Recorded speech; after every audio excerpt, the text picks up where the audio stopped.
Jafari Kilanoza ni kijana mwenye umri wa miaka 22 mwenye elimu ya kidato cha 4 tu.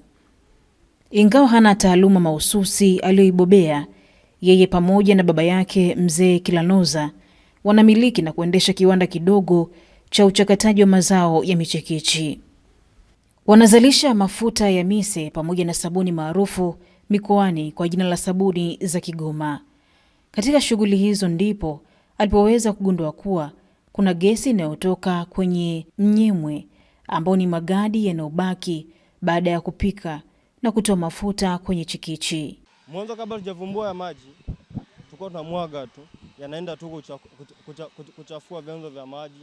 Lakini tulivyogundua tukaona yani tuyapunguze. Ndio tulikuwa tunachukua humo tunaweka inatoka biogas, kwa sababu hapa tulikuwa tunamwaga lita 20,000 kwa siku. Lita 20,000 kwa siku. Lakini kwa sasa hivi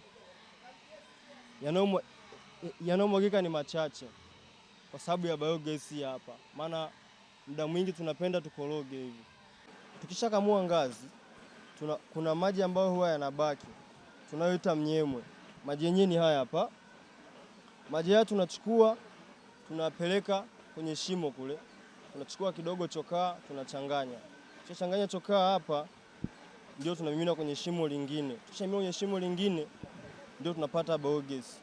Katika shughuli hii aliyoifanya kwa miaka 16, Jafari amekuwa mdadisi na mwenye shauku ya kuvumbua na kujaribu mambo mapya. Kwanza haya maji tulichukuaga siku moja tuka kwenye chupa. Baada ya kwenye chupa ilikuwa inavimba, siku baada ya siku linavimba, siku baada ya siku linavimba. Baadaye tukagundua kwamba kuna nini? Kuna gesi. Kwa hiyo tukaifanyia utafiti siku baada ya siku tukagundua kwamba inafanyije? Inawaka. Na gesi hii hapa ni kwamba ili iwake tulikuwa tuchukue chokaa. Chokaa ile kazi yake ni kuua mafuta haya. Maana kuna wadudu waga wanapatikana huko. Wale wadudu wakikutana na mafuta lazima afanyeje? Wafe. Na wale wadudu ndio wanazalisha gesi.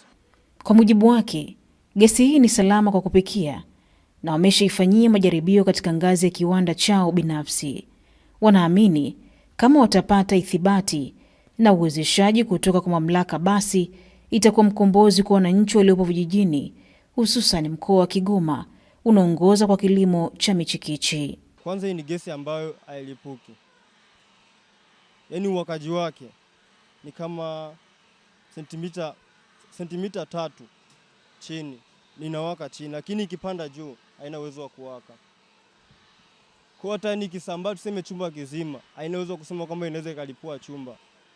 Wakaji wake ni hapo karibu na jiko ndio inawaka tu.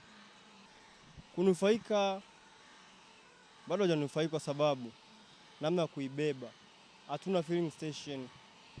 Ila tukiwa na filling station watanufaika. Yaani hapa serikali ikituwezesha tukajenga mtungi mkubwa, tukawa na filling station, tukawa na sambaza gases, yaani ituwezeshe.